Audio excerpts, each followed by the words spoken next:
Hello বন্ধুরা, চলে আসলাম নতুন একটা ভিডিওতে। অনেকদিন সরষে ইলিশ খাওয়া হয় না। আজকে আমরা দুপুরে সরষে ইলিশ করবো। মাছ কিনে ভিজিয়ে রেখেছি, দেখতে থাকুন। চলছে ইলিশ মাছ কাটিং,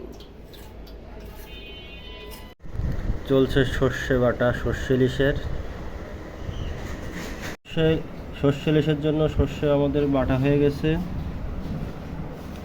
সর্ষে ইলিশের জন্য ইলিশ মাছগুলো সুন্দরভাবে কেটে লবণ হলুদ মাখিয়ে রেখেছি খানিকক্ষণ। একটু পরে রান্না করা শুরু হবে, সাথে থাকুন। সর্ষে ইলিশ রান্না স্টার্ট।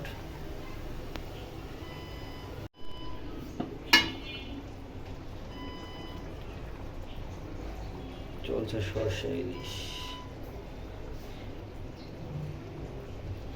রান্না, এখানেই শেষ। দেখাবে নতুন কোনো ভিডিও। Bye bye.